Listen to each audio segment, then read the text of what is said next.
Alright, I figured I'd make this video. I've been back home for about 2 weeks. Um, it's funny. Uh, I'm just squatting in the house that I was living in, which is no big deal after living in a tent for 4.5 months. It really doesn't matter. Um, Probably gonna have a hard time doing this video because everybody knows I tend to ramble. And there's a lot to say, but I'll try and keep it as simple as I can. Um, I was, Before I started my hike, I was told by a friend of mine that if I ran short on money, that they would wire me whatever I needed to finish the hike. And I had I had no expectations that I would need anything from anybody. I really thought that I had enough money. In fact, I thought that I had twice as much going out. That, from what I'd researched, what was necessary. I was wrong. So early in August, I keep from ranting. I'll just say that, the person helped me out and gave me some money, and I continued hiking, made it a few hundred miles further up the trail, ran out of that, and my phone broke. So at that point in time, when my phone shit the bed, uh, when I realized it shit the bed, I was about 7 miles, I think, outside of Dalton, Massachusetts. And at first, I was pretty much freaking out because not having a phone, I mean, for one, I'm 36 years old, so, we kind of, you know, grew up with, having that type of technology attached to your belt, and and always having the answers. So at first, when I was laying in my tent and I was trying to get my phone to charge, and I actually realized that something was wrong, I was freaking out a pretty good bit. But then my next thought, to be honest, was good, because everything was failing. My gear was failing. Every piece of gear I had was failing on me. Without going into detail, I mean, it was pretty much every piece of gear I had was failing. And I just didn't have the money to buy new gear, and to have to keep suffering through the gear. The further you get up north, the worse it's going to get, because you're dealing with colder temperatures. You're getting back up into higher elevation. At about mile 1800, I got off trail just under 1600. It was about 1570, something like that. And I had another couple hundred miles, 150, something like that, before going into the White Mountains and hiking up through those in the Presidential Mountain Range, and that was like 100 miles, give or take. Then you get through that, but again, that's high elevation. In fact, the Presidential Mountain Range, at one point in time, the Washington Mountain, I mean I think it was Washington Mountain, had the highest recorded wind in the world at like 170 some miles per hour. I think it still holds the record in the United States. I could be wrong on that. Mount Washington, you could Google it, but it's dangerous. You're above tree line. You don't necessarily have service. Freak storms come through. Anybody that watched all my videos, they saw me when I was underneath of my blue tarp, and I was caught at elevation, and with a freak lightning storm coming through, and I was pretty scared at that point. It was I was confident that I'd be all right, but at the same time, you can't just dismiss the situation you're in. It was one of those things where it was like, I'm sure I'll be all right because my luck's not that bad, but at the same time, nobody that dies in a situation like that thinks their luck is that bad until they're just dead. And so there was some, forget the snakes, forget the bears. Lightning is one of the biggest threats out there, and I was always careful. But at that point in time, it wasn't calling for anything, and it was just a freak storm. And I did what I had to do to get down slightly below tree line and be fine. But anyway, I got into town. When I realized my phone was shot, I was already planning when I got into Dalton, Mass. The following day, I was going to call the person up and see if I could get some more money to keep going. And at that point, when my phone broke, I was just like, you know what? That's it. That's the last straw. It's time to get off trail, because I was really dealing with a lot of mental problems. The physical is nothing at that point. You know, you're hiking 20 miles a day, give or take. 18 to 22 miles a day is about what I was hiking at that point. I certainly didn't start out doing that. But when the phone broke, I was just like, you know, what am I going to do? What am I going to call this person and say, hey, can I borrow this much money and borrow money to get a new phone? You know, I mean, but the phone was important. You might think, you know, why do you need a phone? Well, the app that I was using that allowed me to know where I was going. You know, I had a guidebook, but the app was the main thing that I used. And it was a lot of other things. I mean, that's how you check your weather. That's how you stay in contact with people you're hiking with. That's how you call hotels and hostels to make sure that they can fit you in. That's how you can call a shuttle to get you a ride to a place. I mean, without going into too much, it took me several years of researching before I hiked my hike. You know, I'm not going to repeat all that now, but having a phone, you know, it was a pretty important thing. When my phone pretty much shit the bed, I was just like, you know what? I've made it 1,600 miles. I didn't go out there to have a vacation. I didn't go out on the hike to get away from work. I went out there because I wasn't happy with the way I was living my life. I wasn't happy that I was drinking heavy every day. I wasn't happy that I didn't have any long-term goals or short-term goals for that matter. In fact, my plan to hike the trail was really the first and only goal.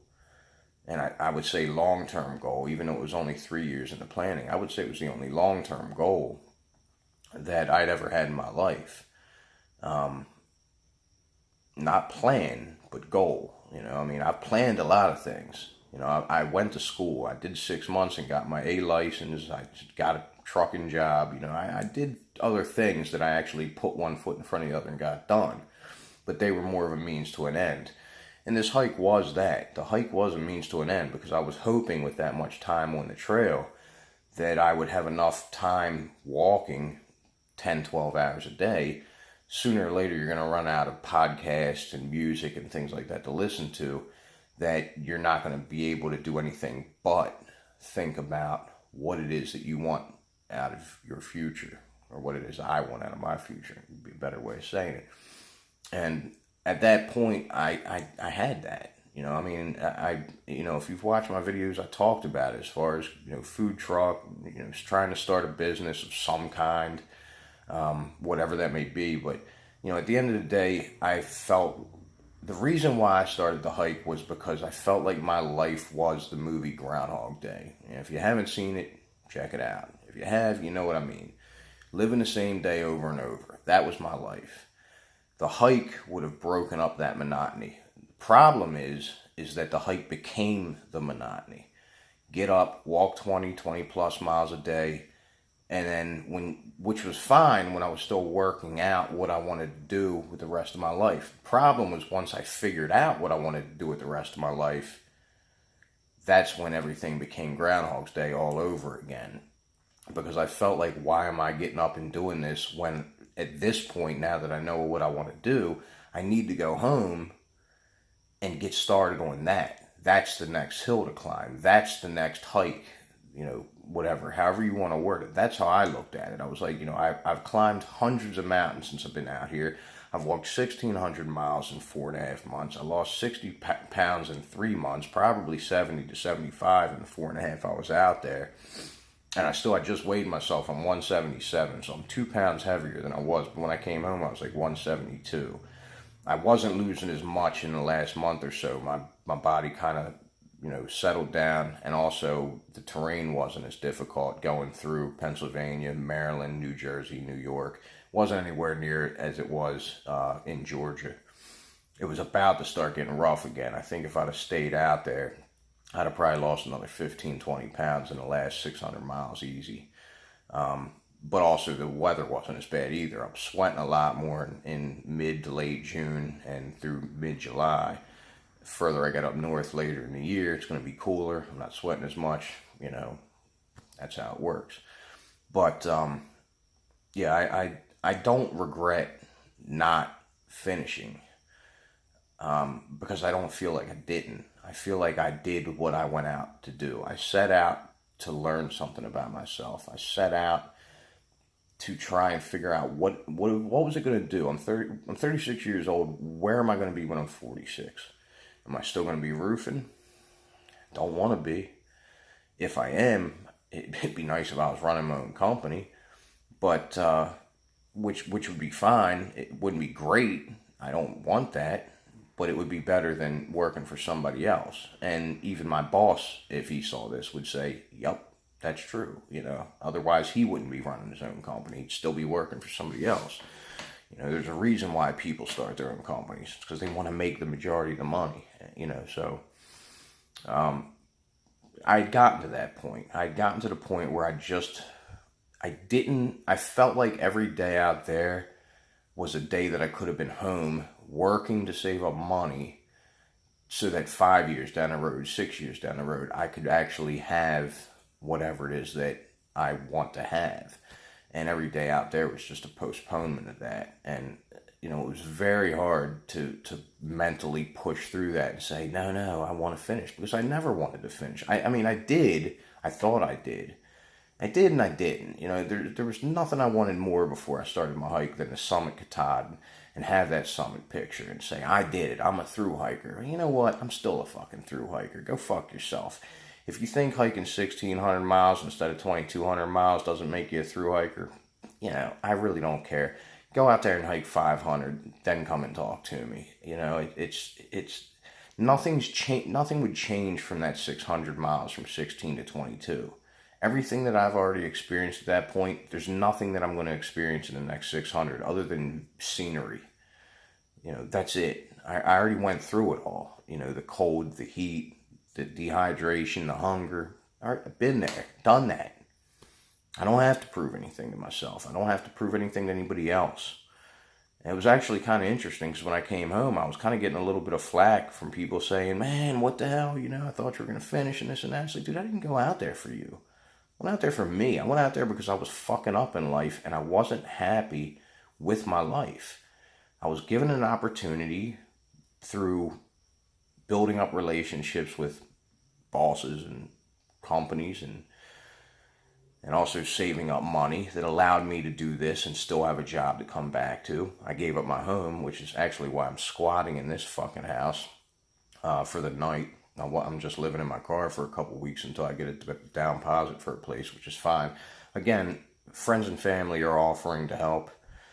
I'll go over and take a shower, maybe crash on somebody's couch once or twice a week. Other than that, I'm fine in my car. I just slept in the woods in a tent for 4.5 months. I don't care. It's fine. I appreciate it, but I don't want to overstay my welcome. I tend to only ask for help when I really need it. That way, when I actually ask, I usually get it because people know I wouldn't be asking if I didn't need it. That's a rule of thumb that I have, and it's worked very well in my life. If I need money, I always get it. I need a place to stay, I always get it. Because I'm not the kind of guy that asks every time his fucking foot hurts if, he can come over and fucking prop his foot up on an end table for the night. It's because you do that and then all of a sudden people are like, man, what the fuck? This guy won't stop asking for help, man. Fuck, I'm just not going to answer the phone the next time this guy calls. But, I definitely wanted to post a video because I wasn't sure if, I had a lot of my aunts especially watching this video, and, Aunt Mary, sorry. You bought me them damn shoes. I made it 1,300 miles on the first pair, and I only made it 300 more miles on the pair you bought me. I really wanted to summit Katahdin with those shoes. I had a plan to come back home and put them on a shelf, build a shelf into the wall, put them on, have a little like memorabilia type wall. of different things. But like I said, when I was out there, I figured out what I wanted. I went out there for a reason. I figured it out. And then it was time to come home and put my big boy pants on and go back to work. And that's just the way it was. I didn't want to spend another month out there, or month and a half, just doing what I'd already been doing for the last 4 months, because again, I was borrowing money. So if I would have stayed out there, instead of coming home and only owing $1,500, I would have owed $3,000. Well, how am I going to get a place? How long am I going to be sleeping in my car for? It's like, how long am I going to be in debt before I can actually start getting out of the red and into the black and start putting positive spins on my life and getting myself back into the positive momentum? And it just didn't add up to me to do that. I lost a lot of weight. I look great. Not necessarily now with this fucked up mohawk, but and fucking terrible lighting, if I don't do say so myself. But no, all right. All joking aside, I went out there for a reason. I figured out what the reason was, and I appreciate the support. I appreciate the help. I truly do. It brought tears to my eyes when I came back home. Actually, I don't think it did. That's a lie. Came close. I got real choked up on quite a few occasions. At one point in time, my coworkers, I was sitting there, like, I had my wallet out for some reason. I can't remember why. This was like 3 or 4 days back, and one of the Mexicans that I work with, and by Mexican, he might have been El Salvadorian, Guatemalan, I don't know. We all call him all, he's South American. And he's like, let me see your wallet. And I give him my wallet. And as a joke, I was like, man, you better... Or no, I didn't say anything at that moment. I just gave him my wallet. I just thought he was going to look through it, like look at pictures or something. And he gives me and there's a bunch of other Mexicans around, and they were all like exchanging money. I thought they were getting a lunch order together. He gives me my wallet back, and there's like $120 in there. He took my wallet so that they could all take a pool and just give me whatever money they could afford. That's the kind of guys I've been working with for 10, 15, almost 20 years, depending on who you're talking about. And I couldn't believe it. My response was to call them a bunch of fucking assholes, because I don't like feeling like a bum. I didn't like asking for the money when I was on the trail. I didn't like needing the money when I came back. Another guy, I borrowed $150 off of a guy, and another coworker handled the debt. He was like, I'll pay for it. Don't even worry about it. I got you. It's just like, Jesus Christ, man. Like, for a person like me that doesn't like that, it's like, dude, I'm not a bum, man. I fucking, I got it. Stop charging it. But then on the other hand, it's like, dude, these guys are doing this for you for a reason. And you learn real quick on the trail. Don't say no when somebody offers you something. When you're out there starving, thirsty, whatever, somebody says, hey, do you want this? You don't even let them finish the sentence. All you hear is, do you want? And you're like, yep. It doesn't matter what they say. They could still be reaching in their bag. Do you want? Yep. If they end up giving you something you don't want, wait till they walk away, give it to somebody else. But you always say yeah. You never say no. Because if you say no, they're just going to ask somebody else, and then they're going to get it. They're going to get the bag of Skittles or some shit that you ain't had in 2 months, or whatever it is. But it was a tremendous experience. Tremendous. I would highly suggest people take at least, I would say 3 weeks. Don't do a through hike. It's not necessary. If you can afford it, do a little bit of research. You could do it in a half hour, whatever. Figure out where you want to hike.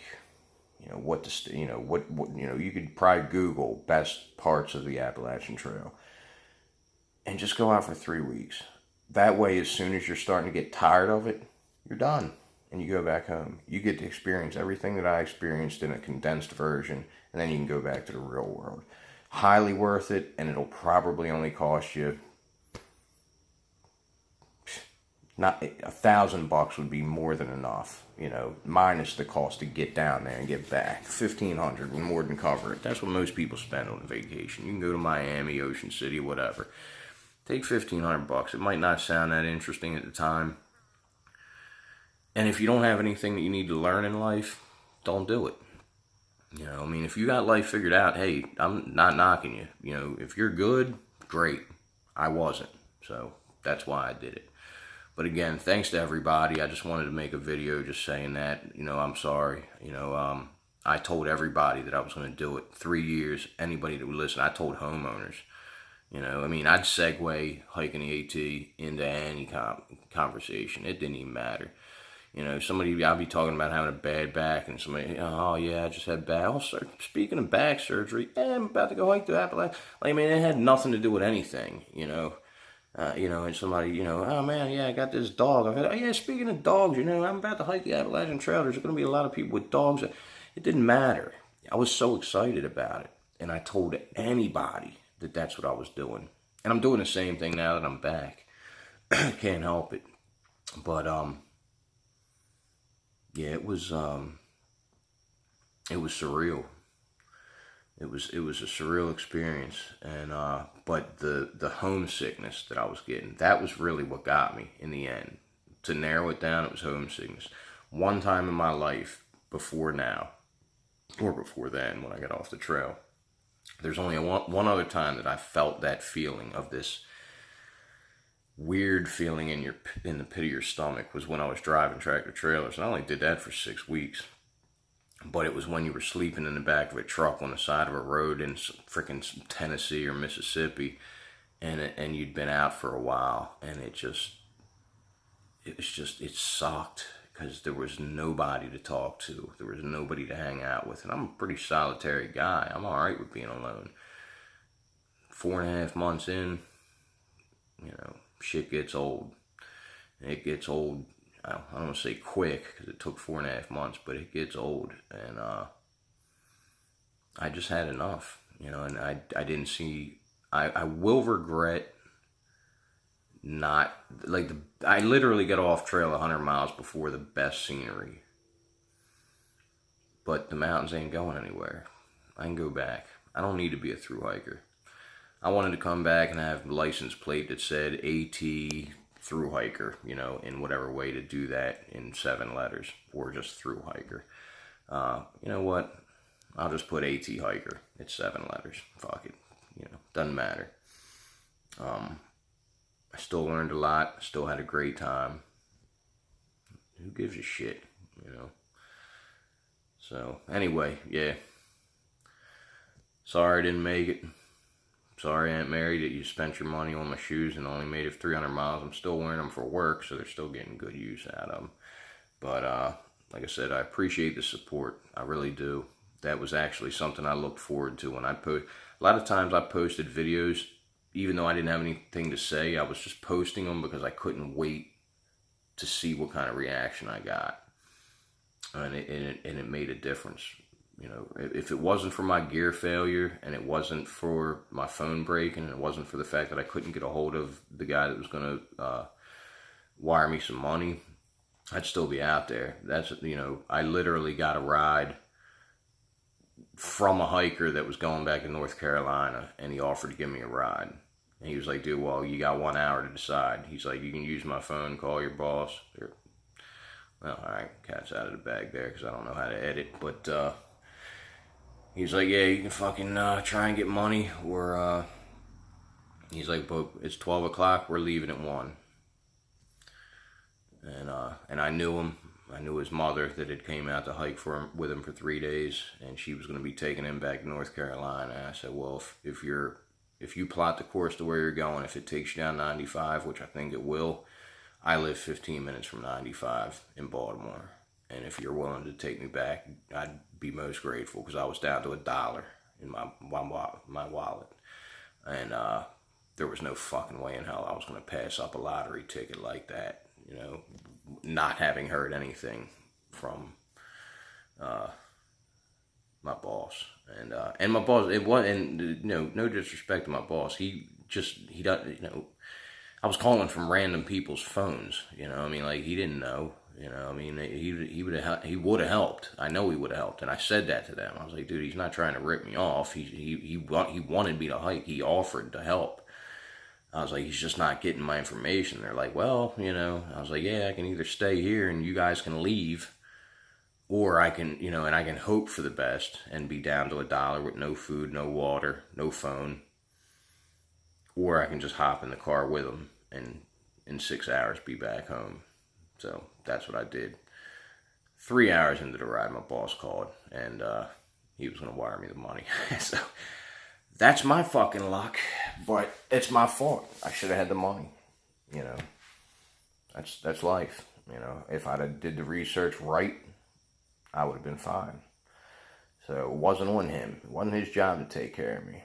You know, he was trying, and he offered, and he followed through, and but it should have never came to that in the first place, and that was my fault. So I fucked myself on that through hike, and if I'd have had the money, I'd have stayed out there just for spite. Like I told everybody else before I started my hike, I'd have stayed out there just to spite people, just because I knew there was going to be people come back home going, I knew he wasn't going to make it. You know, what'd you say? You know, and I would have stayed. I know, like, knowing me, I would have stayed. But I just, in that specific moment, no phone, $1 in my wallet, my bank account's empty, in the negative, because I kept on checking the fucking ATM, checking, you know, inquiry fee for $3. I just couldn't turn it down. I couldn't say no to a ride. They didn't just drop me off in Baltimore. They took me to my car in Dundalk from 600 miles north. You know, I was going to turn that down. Yeah, go fuck yourself. But anyway, yeah, I'm going to go ahead and end it there. It's already 26 minutes and 40 seconds. So, but yeah, thanks again for the support. Really would have liked to have done it. Really would have liked to have finished it. But I got everything I wanted and more out of that hike. And if anybody has some free time and a few $1,000s to spare, do a section hike. Go out for a week, 2. I'd say go out long enough to get your trail legs up so that you can actually walk all day long. And contact me if you have any questions on what might be good areas, because there's a lot of different terrain and a lot of different things to look at, and mountains and the way the terrain goes, switchbacks, no switchbacks, elevation change, things like that. But it was a great time, and if there's anything that you might have to work on in your life, you get the time to think about it out there, trust me. Especially if you put the frickin' Bluetooth or the earbuds away and throw your phone in your pocket, because you're going to be out there for 10, 12, 14 hours a day just walking. And the sounds of nature get old pretty quick after about the 5th day out. You know, at that point, you're going to be having imaginary conversations with people back home just to fill the time. But anyway, yeah, like I said, sorry I didn't finish it. Would have liked to have. But, you know, that's life. Now it's time to come back home, start saving up money, get my house fixed up when I get a house or a place, and we'll just move on from there, you know, being just one more mountain in life to climb, and it's that simple. That's how I'm going to look at it. So I'll see you.